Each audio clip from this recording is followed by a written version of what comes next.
Good morning, good morning, good morning. It is 5:30 in the morning. We are recording and it is time for another sketching coffee and sketching. And today we're going to do an heffalump. If you're not familiar with heffalumps, that's because you didn't grow up watching and reading Winnie the Pooh. Winnie the Pooh had heffalumps and woozles as scary things that one would encounter in the outdoors. This particular heffalump is an African elephant.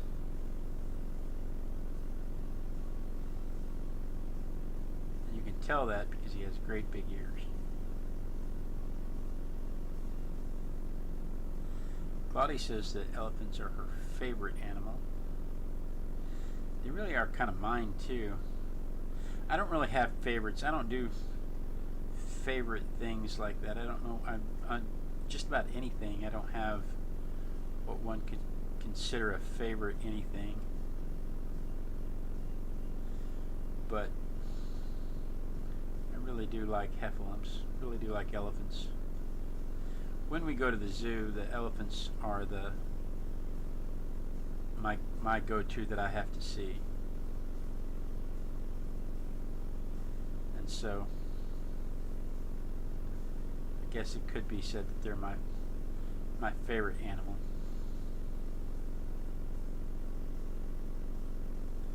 But I don't really think of it like that.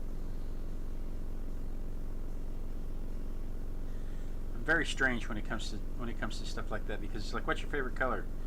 I mean, right now it's yellow.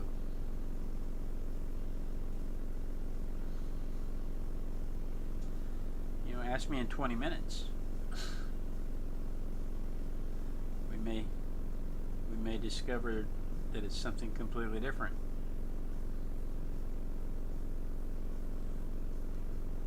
But right now it's yellow.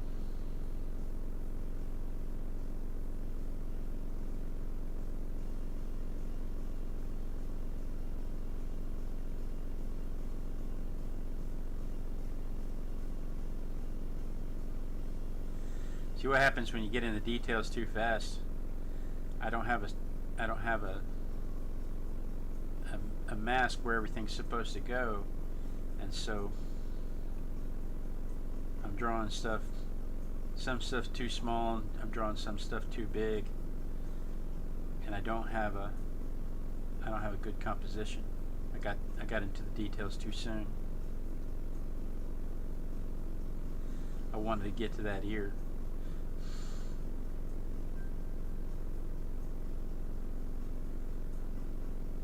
That's why it's important to get that composition down first.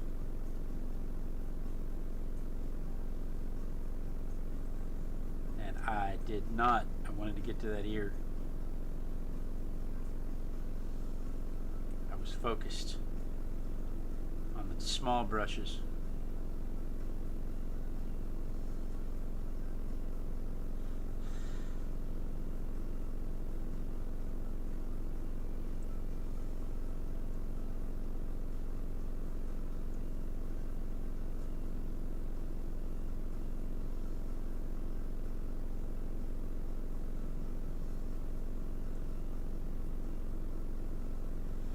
Painting, when you pick up the small brushes, that's when you start working on the small details, and that's when you start, in your mind, you start finishing the painting. And then you will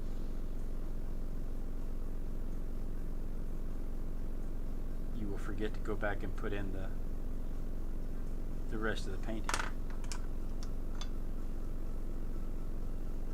which is what's happened here, because I jumped right into the details and left the composition behind.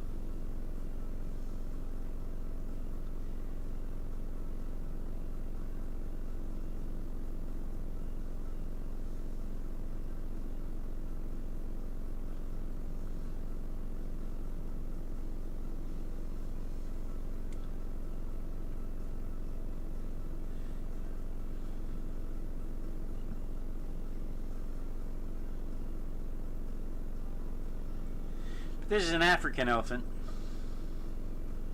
Again, you can tell that because of his big ears. Asian elephants have a little bit smaller ears. These guys are sub-Saharan.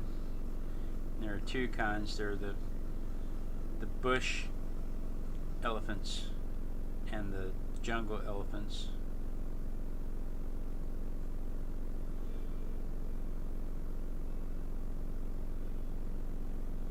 Hi, Elizabeth. There are two kinds of African elephants, and they're closely related. There's the, like I was saying, there's the bush elephants and the jungle elephants.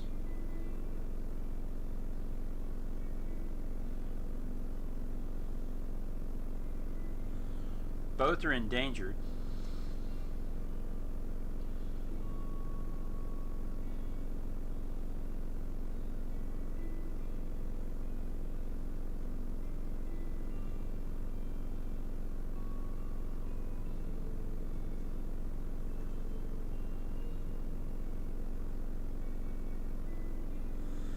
They estimated in 1971, they estimated there were somewhere around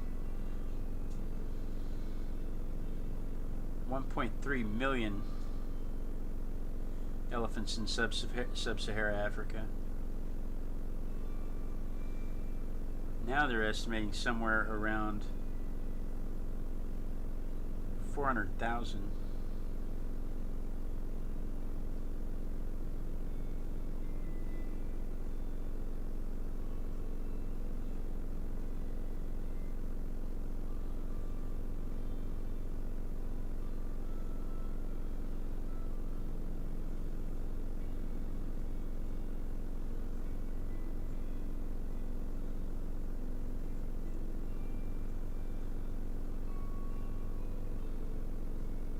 Can't talk, Harding.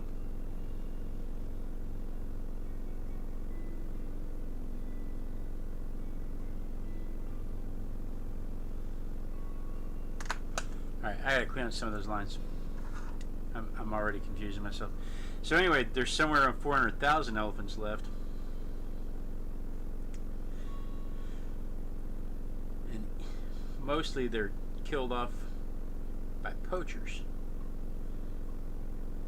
Kind of like the manta rays that we were talking about yesterday. The stingrays we were talking about yesterday. They don't breed replacements fast enough to outbreed the poachers. Even though the ivory trade, the poachers are killing them just for the ivory in their tusks. But the ivory trade is illegal almost all over the world now. It doesn't stop the poachers.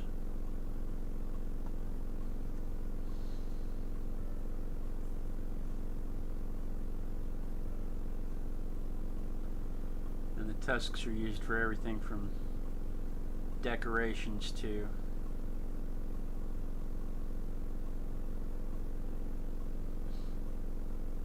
medicinal. People think that elephant tusks have medicinal value. Same with rhinoceros horns, gorilla feet.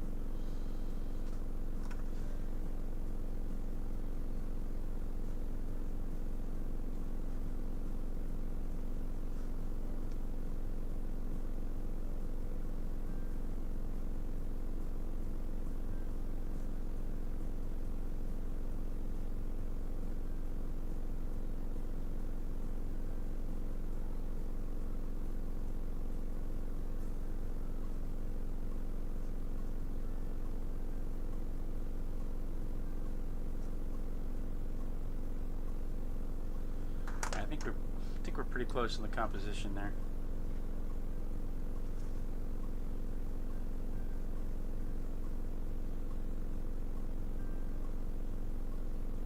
Yeah, you can tell. You can really tell I was excited to get to those ears.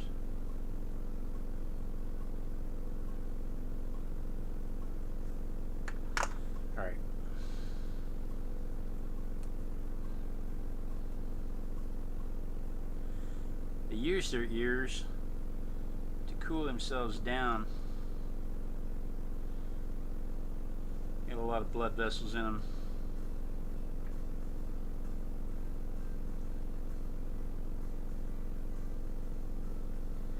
And they flap them. And it cools the elephant down, cools the blood down, helps cool the whole elephant down. It is called ear conditioning. Ba-dum-bum.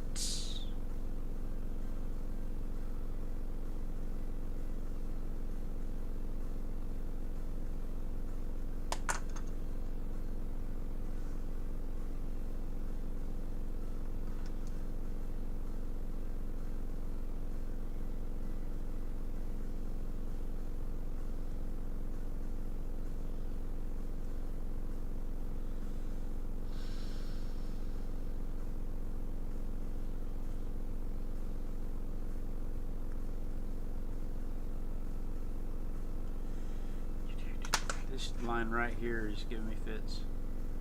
It won't go away. Alright, let's see if we can get some shading going here so we can get some form going. Get a little more idea of what's going on with this.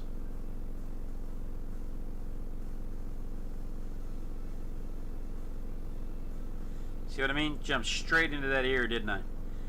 Jumped straight into that ear. I'm excited about that ear.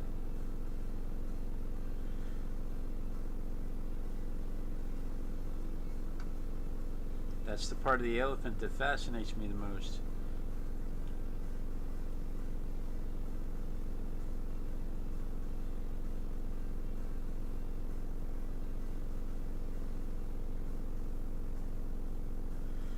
Excited about that ear. I want to get that.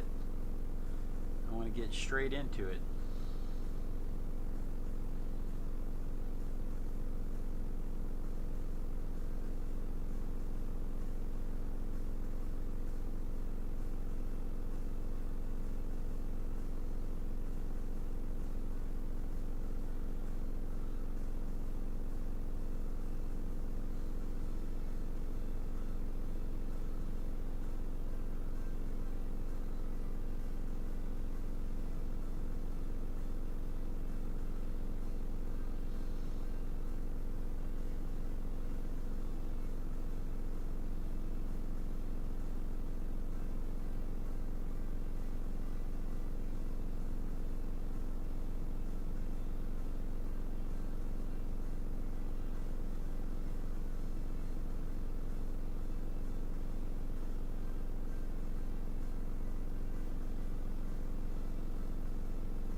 They have wrinkly skin, and this toy, this is a safari toy, and they're really hip on their details.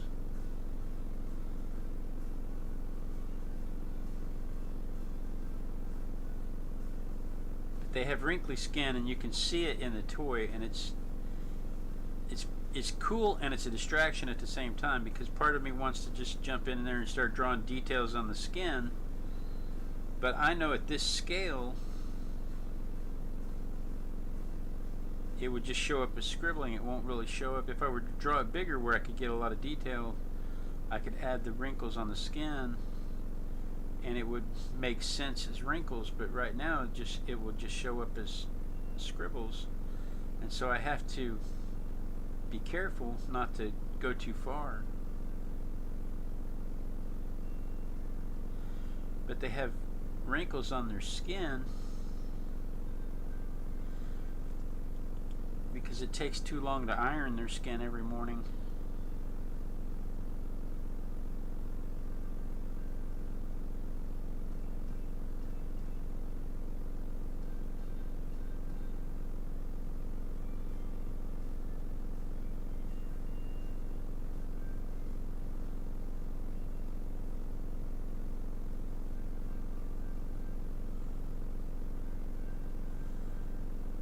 Is there an address to send things for me to draw? If you want to send actual toys, we can probably work something out. I'm not too keen on giving my home address out over the interwebs, but I can find a shipping place that will let people send me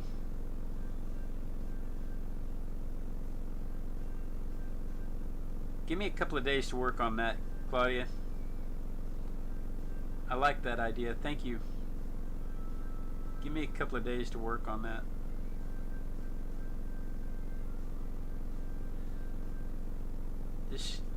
This studio that I'm working in is in my garage.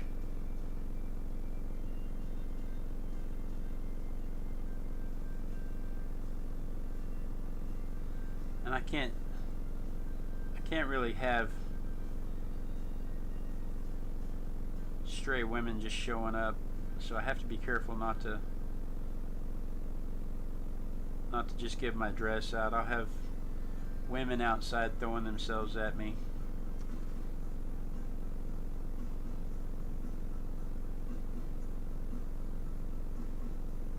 You know, like the Beatles.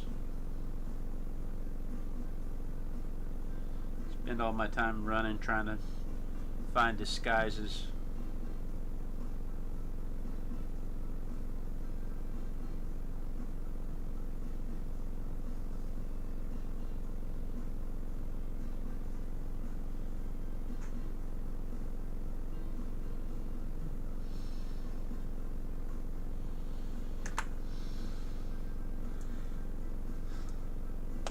Claudia says she is certainly not flying over.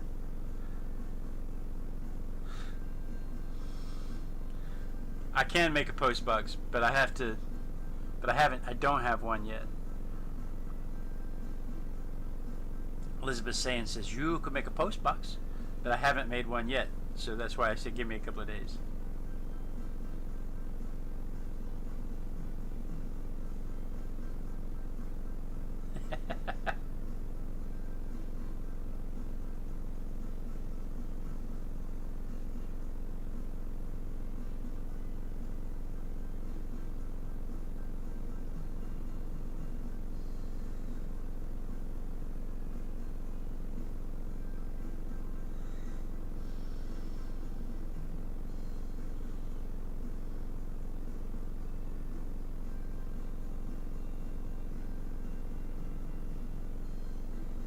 Strange and beautiful women are wanting my address so they can throw themselves at me. Oh no!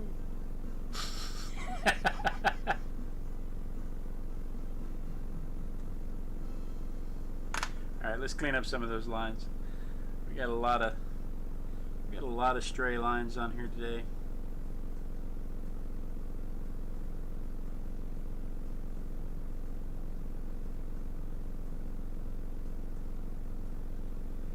We're about to move into the drop shadow phase.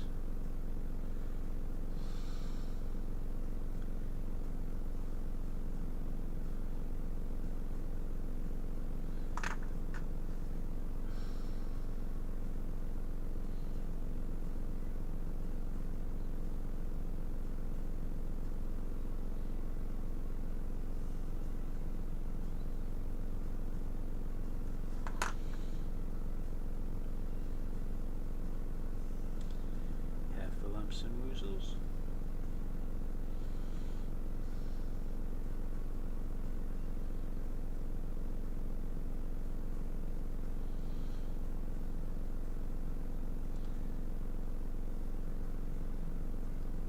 Yeah, my name is Jonathan.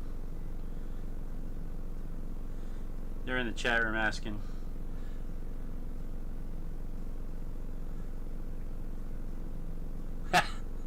Elizabeth, sometimes when my online persona has been Blade for years, because that was when I started off. It was the artistic biker, and I was Blade, the artistic biker.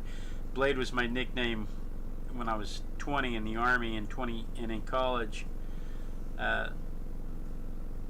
and so that was my online persona for years, but my first name is Jonathan.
Alright, I think I'm ready for the drop shadow.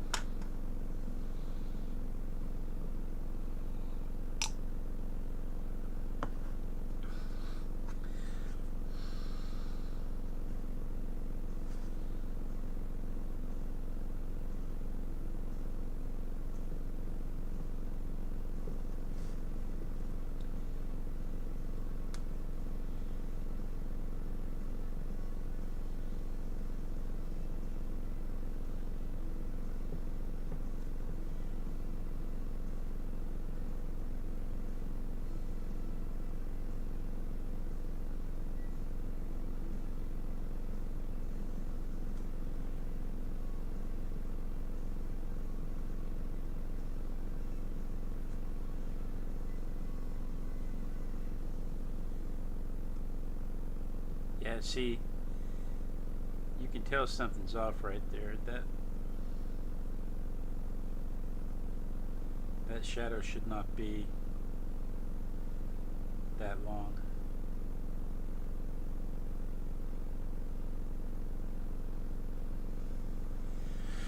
But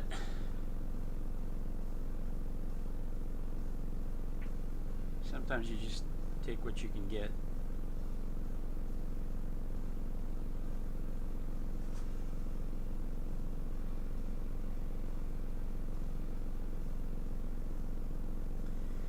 It's a 20-minute morning sketch. It's not a finished drawing.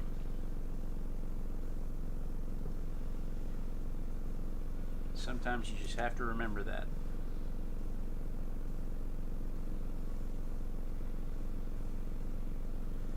So that you don't say, I can't draw today, I don't have time because I can't finish it.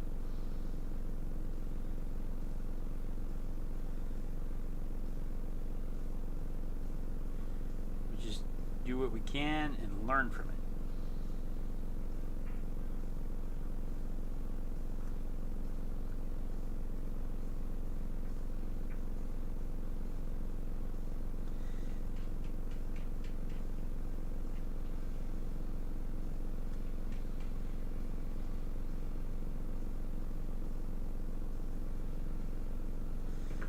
Do what we can and learn from it. That's the kicker.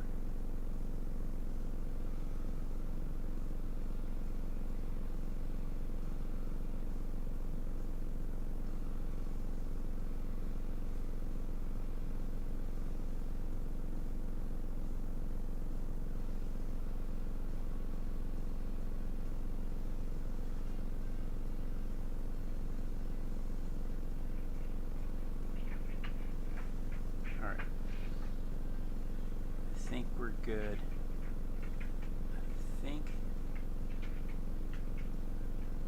think we're good here.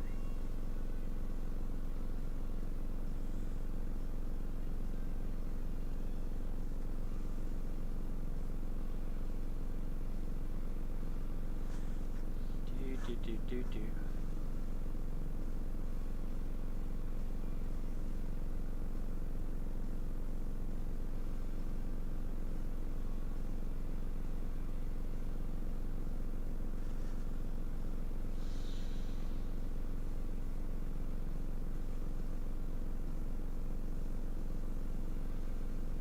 right there by the foot, that contact shadow is very dark, but because the elephant stands so high off of the paper, off of the stage rather, there's a lot of bounced light behind her.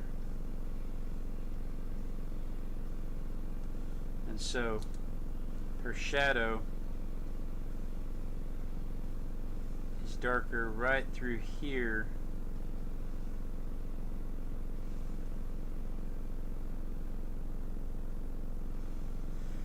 But it's actually very light everywhere else because of the bounced light.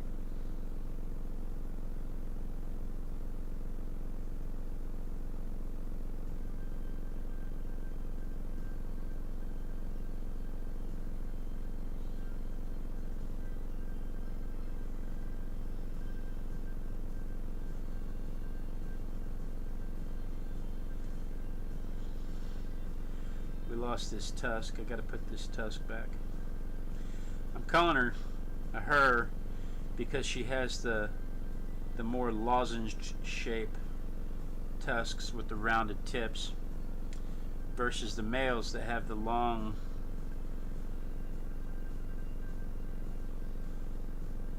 the long pointy tusks.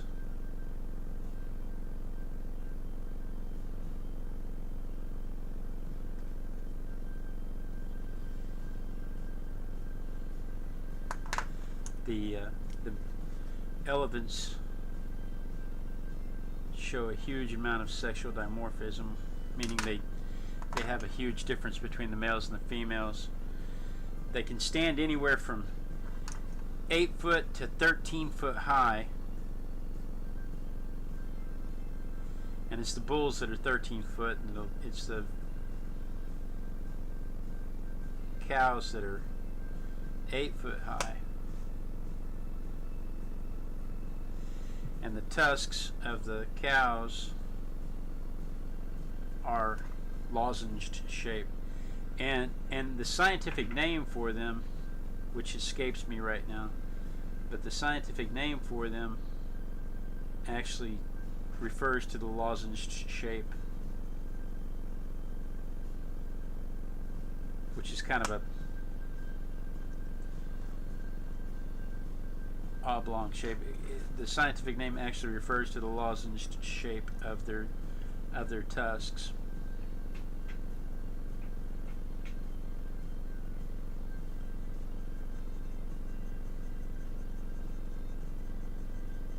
But when you first read that they are 8 to 13 feet tall,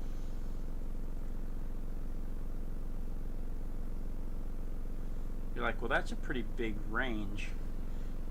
You'd think you could be more accurate, and then you realize there's just that much difference between the males and the females.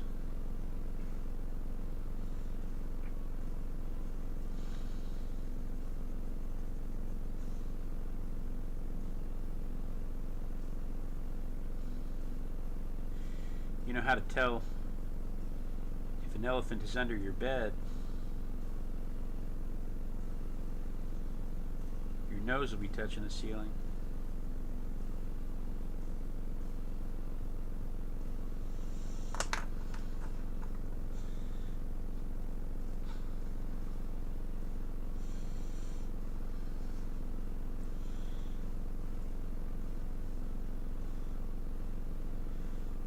The jungle elephants are probably the hardest ones to find.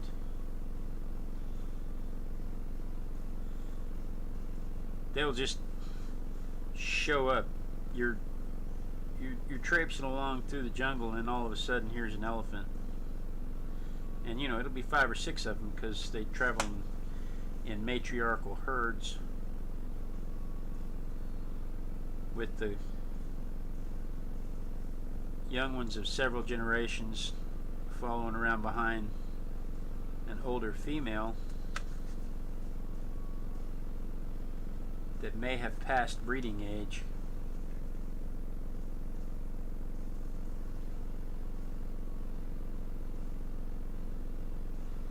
Where the males wander off.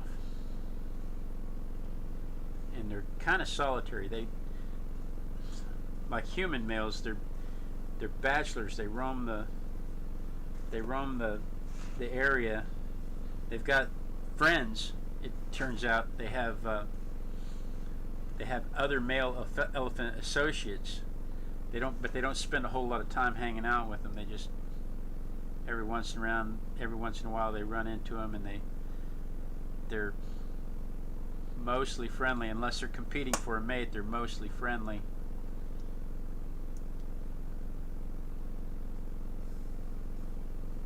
But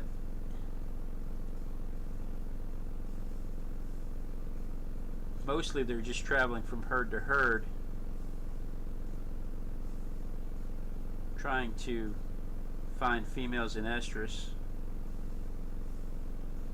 and occasionally that's where they come across their male friends, and then all of a sudden they're competing with each other. But even that is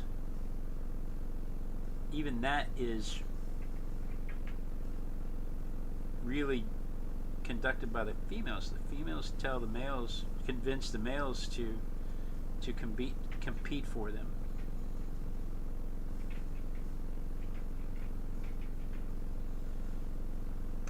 And that's a whole lot like humans.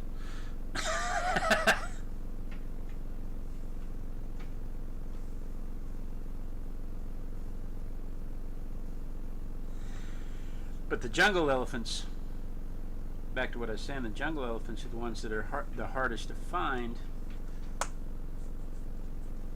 because they're very good at hiding, especially in the local fruit trees. You know how an elephant hides in the fruit trees? You can hide an elephant in a cherry tree. You can hide an elephant in a cherry tree by painting her toenails red.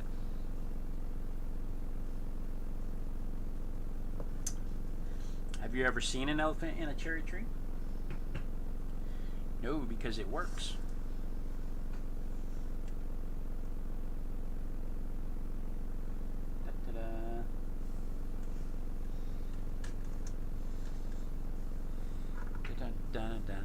It is 6:03.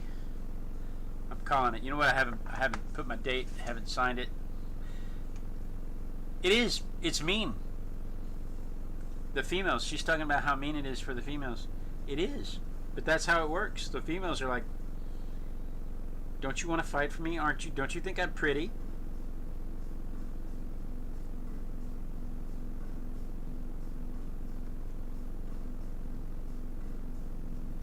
Am I not pretty enough for you to fight for me?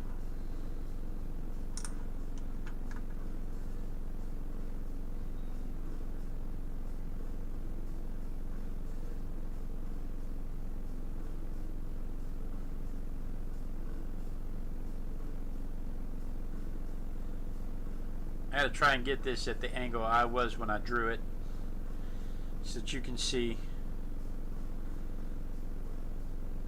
And you can certainly tell that I was excited to get to the, you can certainly see that I was excited to get to the ears. And